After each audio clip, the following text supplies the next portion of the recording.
ubu tuvugana muri Kivu y'Amajyepfo muri Pwezero ibintu byongeye kuramuka bimeze nabi my friend. Ni mu bice bya Pwezero hongeye kugaragara indege yo ku ruhande rwa leta ya Kongo, ariko abikavugwa yuko barwanya b'intare za Sarambwe baje guhita abayikorera ibyamfura mbi n'ubundi bagahita abayihanura. Reka mbere yo kukugezaho iby'iyi ndege mbanze nkubwire urugendo yakoze. Ni indege bivugwa yuko yahagurukiye ahangaha Fizi. Sinzi niba muri bo kubireba neza uyu munsi, ndashaka kubaha ubwino ubundi ibintu mukabikurikira mubireba 5 kuri 5. Amakuru avuga yuko ku isaha y'isa 12 z'umugoroba wo ku munsi w'ejo ziburaho iminota mikeya nibwo byaje kumenyekana yuko drone y'abarwanyi ba leta ya Kongo yahagurukiye neza hafi aha muri Fizi, izamuka neza ibi bice, izamuka aha za Rundo, iraharenga ikomeza izamuka ruguru cyane. Amakuru akavuga yuko iyi drone yaje kuzamuka inyura aha muri izi nzira za Kananda, hanyuma rero ikomeza urugendo rwayo n'ubundi izamuka. Amakuru akavuga yuko iyi drone yari yahawe misiyo kuzamuka ruguru ahangaha, iraza yinjira aha za Musambiya. Imaze kwinjira aha za Musambiya rero itangira kugariza iki kirere cya Pwezero. Kandi mwibuke abarwanyi b'intare za Sarambwe nibo bagenzura iyi misozi yose yaha Pwezero. Amakuru avuga yuko rero iyi drone yazamutse aha muri ibi bice, ngira ngo murimo murayureba uyu muhanda, noneho kugira ngo igire hano ihite direct yinjira aha muri Pwezero ngo yabaye nk'ijijisha. Noneho sinzi niba aka gashyamba murimo mukareba, noneho isa n'inyura kuri uru ruhande kugira ngo n'ubundi imanuke. Amakuru avuga yuko yari iri kuri misiyo yo gutata abarwanyi b'intare za Sarambwe ibirindiro byabo biherereye aha muri Pwezero. Amakuru avuga yuko ku isaha y'isa 12:40 zishyira isa 12:45 z'umugoroba watambutse, abarwanyi b'intare za Sarambwe ngo nibwo bayikuruye kuri radari zabo. Reka nkwereke abarwanyi b'intare za Sarambwe bahanuye iyi drone aho bari bibereye. Sinzi niba aka gashyamba murimo mukareba ahangaha, ngira ngo murimo murareba ibintu bimeze nk'amazi cyangwa se umukoki.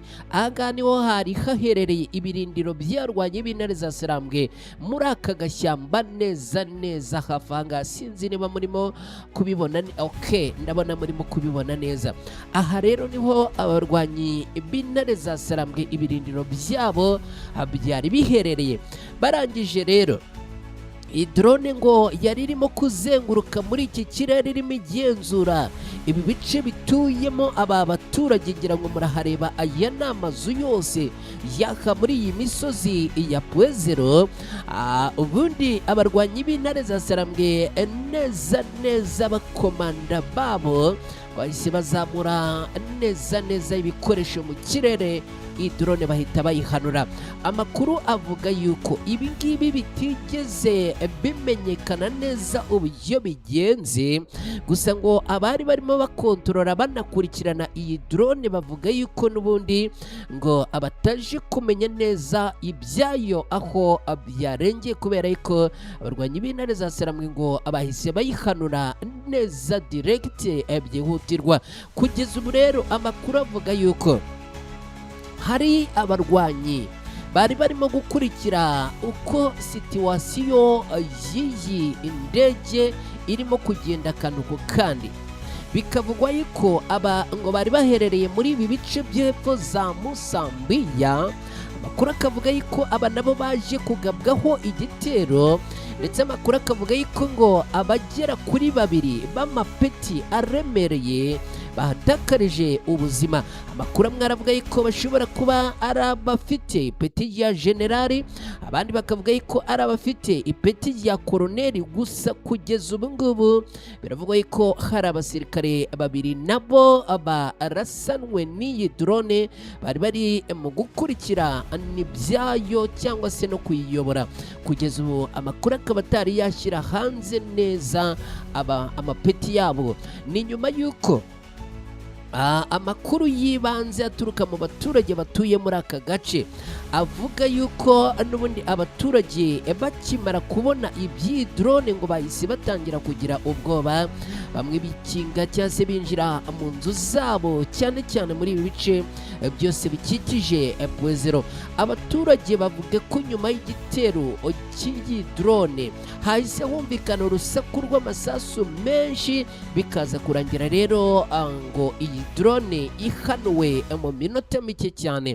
Andi makuru avuga yuko mu minsi yabanje nabwo iyi drone yari yagaragaye mu kirere cya Minembwe, ibintu byatumye havuka impungenge mu baturage, bongera kugira ubwoba bw'uko hashobora kuba hari ibitero birimo gutegurwa kubagabwaho muri ibi bice. Hari abavuga ko iyo drone ngo yari iri gukora ibikorwa by'ubutasi no kuneka no kugenzura aho ibirindiro byarwanye b'intare za Sarambwe biherereye kugira ngo abazahagabe ibitero. Kugeza ubu rero ibintu bikaba byongeye gukomera no gufata isura yo ku rwego rwo hejuru.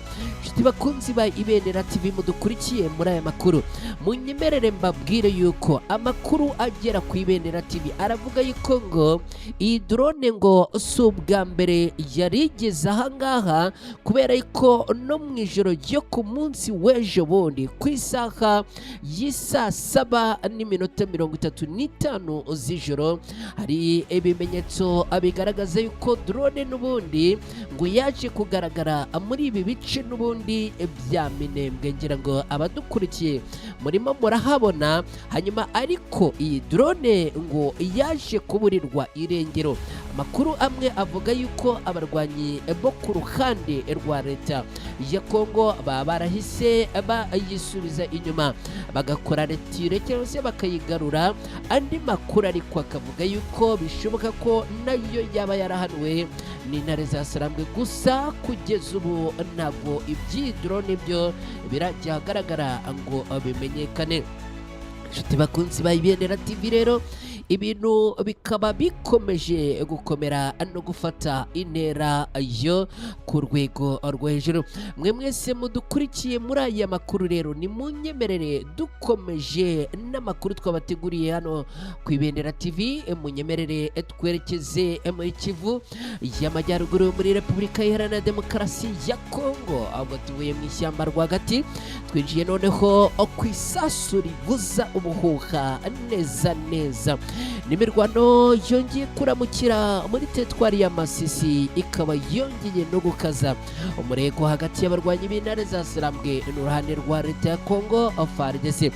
Ni muri Kivu y'Amajyaruguru ko umutekano wongeye kuba muke biturutse ku mirwano yongeye kubura hagati y'ingabo za Repubulika Iharanira Demokarasi ya Kongo FARDC zifatanyije n'imitwe yitwaje intwaro ya Wazalendo n'ihuriro Alliance Fleuve Congo 23. Amakuru aturuka mu gace ka Kasake muri teritwari ya Masisi aragaragaza ko hagati y'itariki yaraye itambutse habaye imirwano ikomeye yatumye abaturage benshi bahunga ingo zabo berekeza mu bice bifatwa nk'ibitekanye birimo Ngungu na Kibabi. Abaturage bahunze bakaba bavuga ko basize inyuma ibikoresho byabo, imyaka, amatungo n'ibindi byari bibatunze bitewe no guhunga mu buryo butunguranye kugira ngo barokore ubuzima bwabo. Ibi byiyongera ku bihumbi by'ingo zisanzwe zimaze amezi menshi arenga abiri ziri mu buhungiro biturutse ku mirwano ikomeje kubera muri teritwari ya Masisi, ari imirwano ya hato na hato. Imibereho y'izi mpunzi rero ngo ikaba ikomeje kuba mibi kubera yuko ngo nta abufasha bw'ibanze barimo kubona.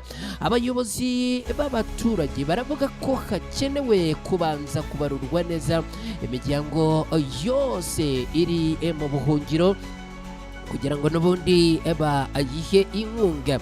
Abarwanyi bo ku ruhande rwa leta ya Kongo biravuga ko n'ubundi aribo abatangije ibi bitero. Ni ibintu bivugwa yuko ubwo batangizaga ibi bitero rero baje kuhura n'uruva gusenya nyuma y'uko abarwanyi b'intare za Sarambwe n'ubundi bongeye guhita begura ibikoresho bikomeye cyane.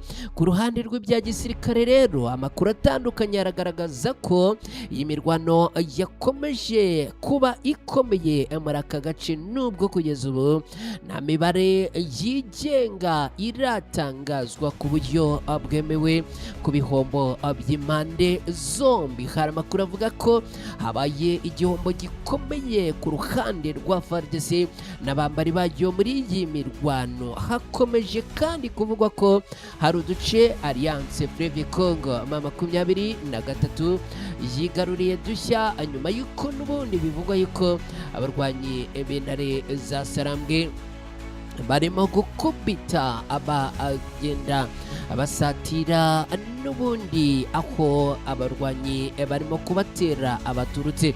Kuva iyi ntambara yongeye kubura mu mwaka w'2021 kugeza ubu Alliance Fleuve Congo M23 ikomeje kugaragaza ubushobozi bwayo bwa gisirikare mu bice bitandukanye byo mu burasirazuba bwa Repubulika Iharanira Demokarasi ya Kongo, ibintu birimo gutuma ikomeza kuba n'ubundi igaragaza imbaraga mu kwigarurira ibice byinshi no guhagarara yemye mu mirongo y'urugamba itandukanye. Ubuyobozi bwa Alliance Fleuve Congo M23 bwakomeje gutangaza ko intego yabwo ari kurengera abaturage bo mu burasirazuba bwa Repubulika Iharanira Demokarasi ya Kongo, guharanira impinduka mu miyoborere y'igihugu no guhangana n'ubutegetsi bwa Kinshasa buyobowe na Bwana Tshisekedi. Ku ruhande rwa leta ya Kongo irashinja abarwanyi b'intare za Sarambwe guteza umutekano muke no guhungabanya ubusugire bw'igihugu, ndetse ikemeza ko izakomeza ibikorwa bya gisirikare byo kurwana. Mu gihe imirwano igikomeje rero, abaturage nibo bakomeje kwishyura igiciro gikomeye kurusha abandi, aho ibihumbi by'abaturage bakomeje kwimurwa bagahunga biturutse ku ntambara ikomeye cyane kandi ikomeje gufata indi ntera muri aka karere. Abasesenguzi baravuga ko igihe hataraboneka umuti urambye ushingiye ku biganiro bya politiki n'umutekano, abaturage bo mu ntara za Kivu y'Amajyepfo n'iy'Amajyaruguru bazakomeza kuba mu kaga ko guhunga biturutse kuri izi ntambara. Bityo rero bakaba basaba ko impande zombi zikwiriye kujya mu biganiro kugira ngo n'ubundi imirwano irusheho guhagarara. Nshuti bakunzi ba Ibendera TV, muri kumwe natwe muri aya makuru. Ni amakuru agezweho kuri aya masaha, ariko munyemerere nongere mbibutse niba wamaze kugera hano unkorere like, uraza kuba ugize neza. Niba aribwo bwa mbere ugeze hano kandi unkorere subscribe, uraza kuba ukoze cyane. Reka dukubite tubangura twerekeze no muri iyi nkuru ikomeye cyane. Ubu tuvugana igihugu cya Canada kimaze gufatira ingamba zikomeye n'ibihano biremereye cyane kuri Repubulika Iharanira Demokarasi ya Kongo. Guverinoma ya Canada yarayitangaje ko izabuza kwinjira abanyamahanga bose baturutse muri Repubulika Iharanira Demokarasi ya Kongo mu minsi 21 ishize nk'igice cy'ingamba nshya z'agateganyo zo kurwanya ikwirakwizwa ya Ebola. Ni ibintu leta ya Canada yatangaje ku mugoroba wo ku cyumweru tariki 19 Nyakanga muri uyu mwaka w'2026. Iri tegeko rinyuranije n'inama z'ishami ry'umuryango w'abibumbye ryita ku buzima OMS rigira inama yo kwirinda inzitizi z'ingendo cyangwa ubucuruzi na Kongo, aho abayobozi barimo guhangana no gukumira icyorezo cya Ebola.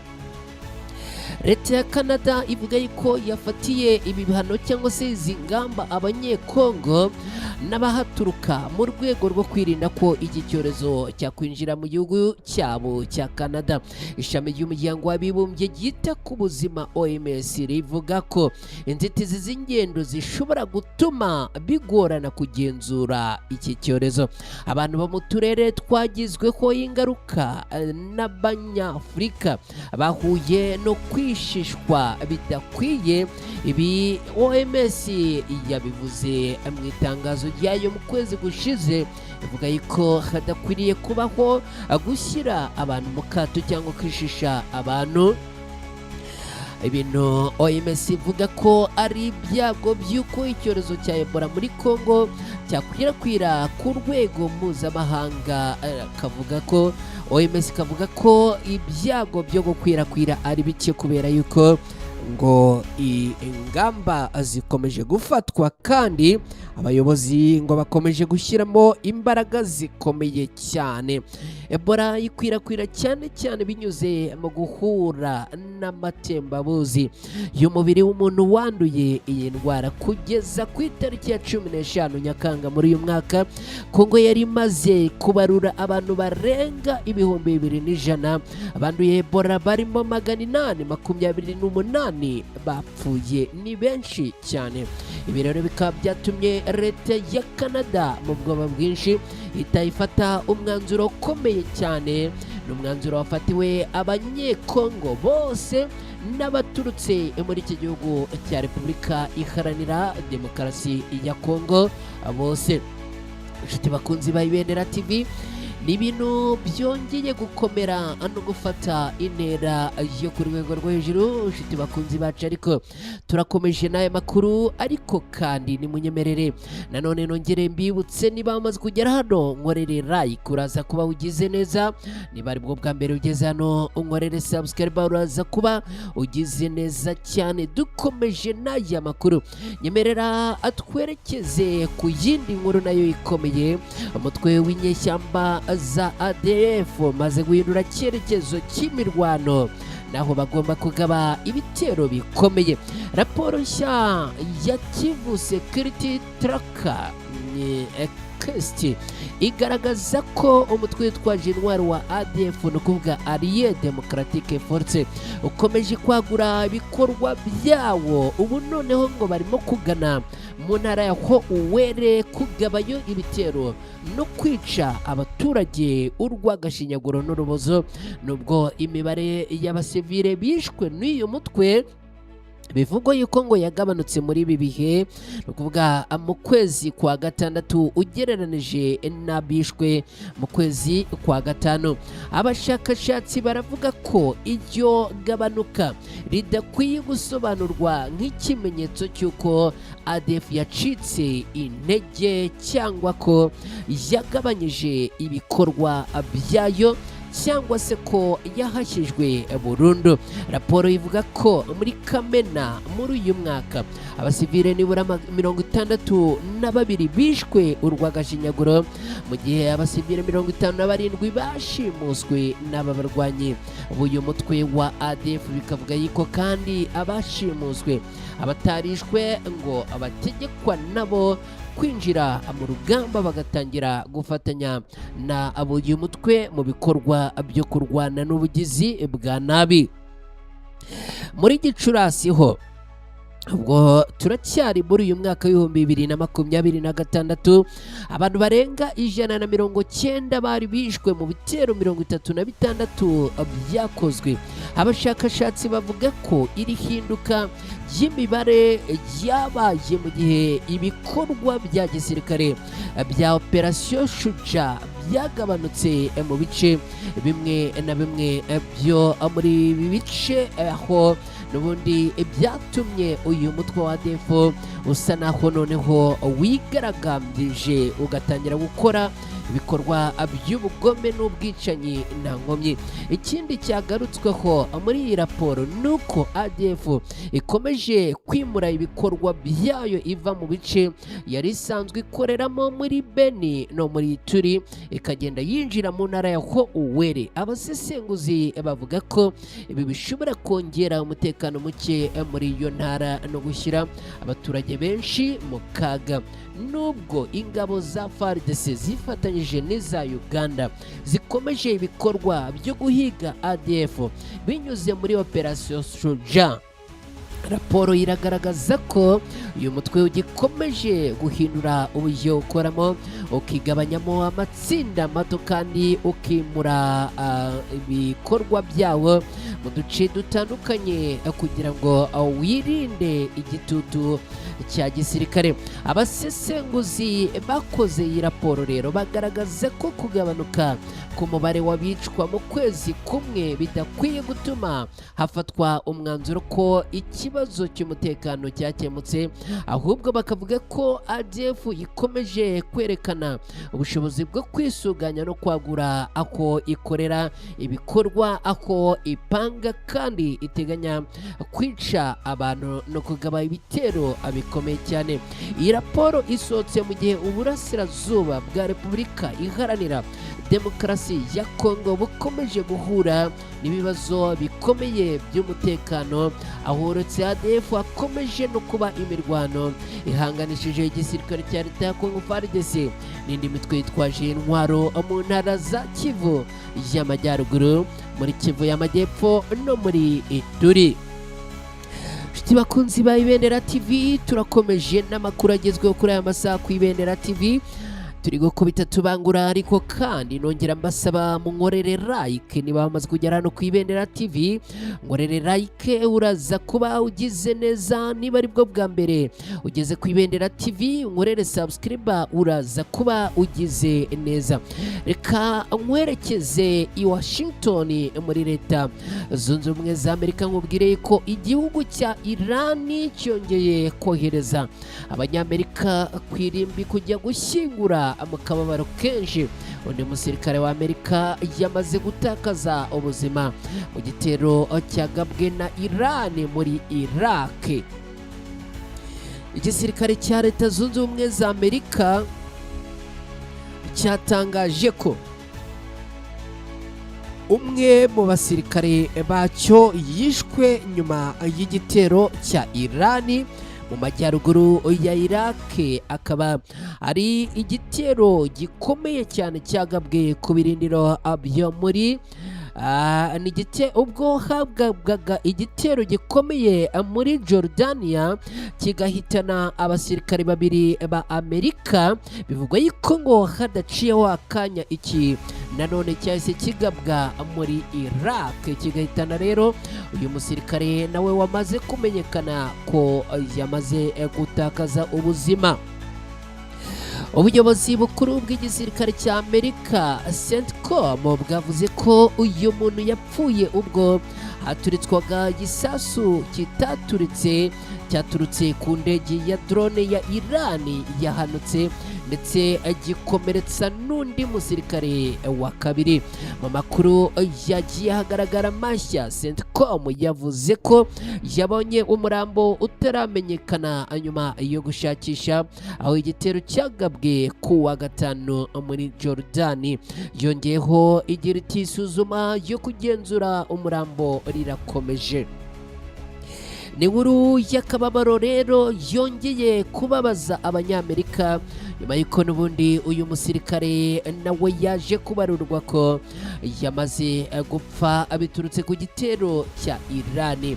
ibi bibaye mu gihe Amerika na Iran bikomeje kugabanaho ibitero bikomeye ku munsi wa munani wikurikiranya nk'uko bitangazwa na BBC. Impande zombi zikaba ziri gushinjanya gutera ibikorwa remezo by'ingenzi byo kuri buri ruhande. Ukuvuga uruhande rumwe rurashinja urundi kugaba ibitero byibasira ibikorwa remezo byo ku rundi ruhande. Hagati aho Washington yongeye gushyira abariyeri ku byambo bya Iran. Tehran nayo itangaza ko umuhora wa Hormuz ufunze kandi yibasira abafatanyabikorwa ba Amerika muri ako karere nyuma y'uko agahenge kari kemeranyijwe karenzweho nyuma y'ukwezi kutuzuye gatangiye.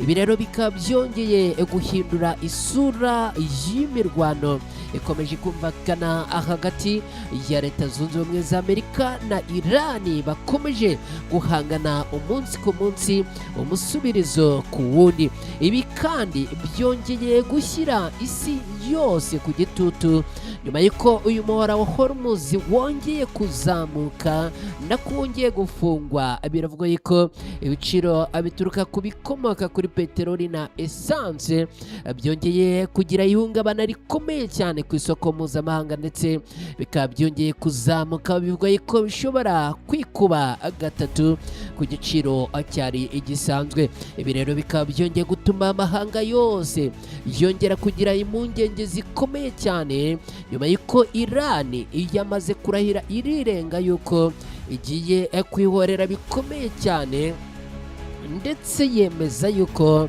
muri tageti zayo n'ubundi hagiye kongerwamo imbaraga kugira ngo abanyamerika bahabwe isomo rikomeye cyane.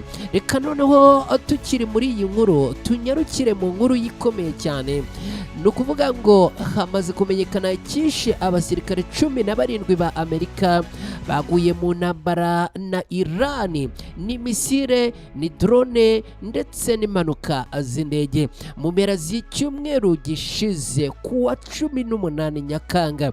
Abasirikare 3 ba Amerika barapfuye mu bihe bitandukanye muri Jordania no muri Iraq. Ibyo byatumye rero Amerika yongera ubukana bw'ibitero muri Iran.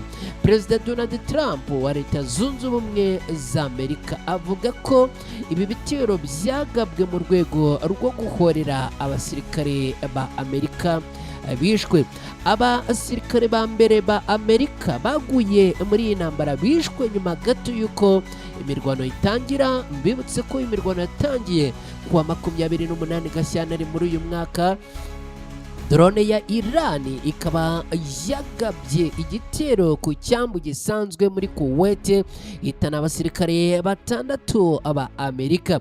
Abo basirikare bari mu mutwe ushinzwe gutwara ibikoresho no gufasha ibikorwa bya gisirikare ufite icyicaro muri leta ya Iowa igihe igitero cyabaga.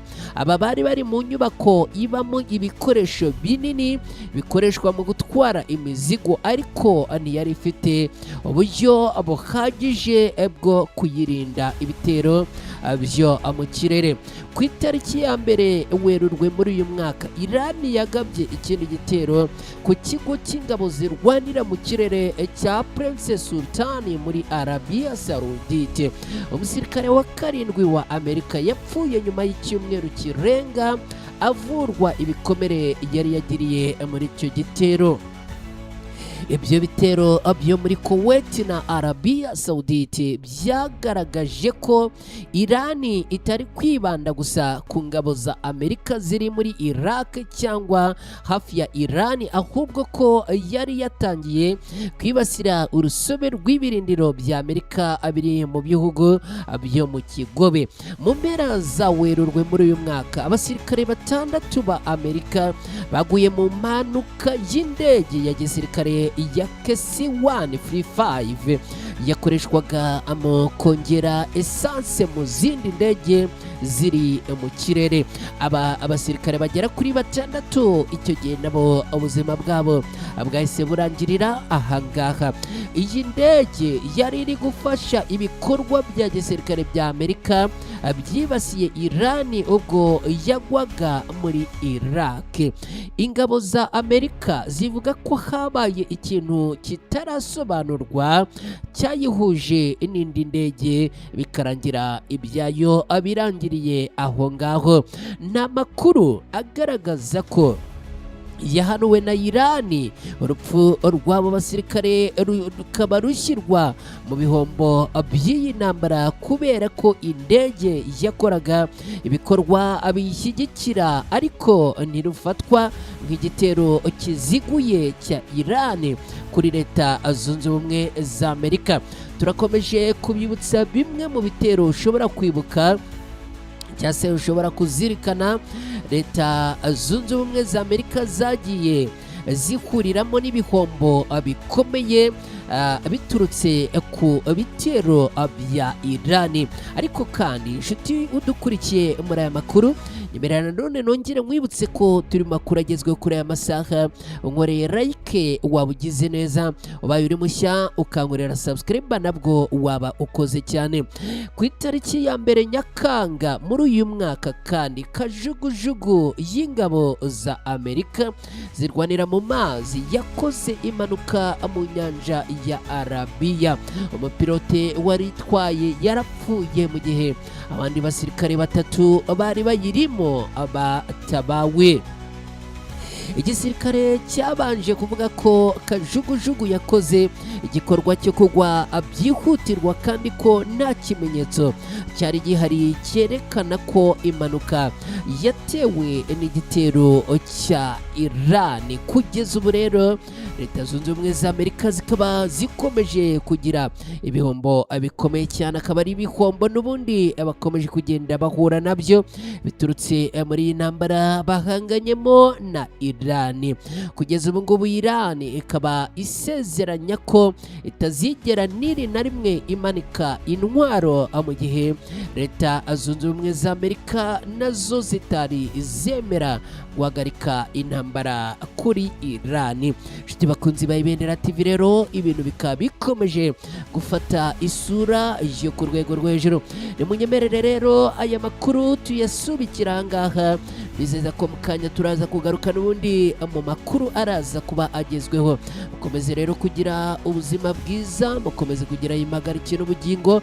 Gahunda za Ibendera TV nazo zirakomeza, mwese mwirirwe neza. Bye, ciao ciao.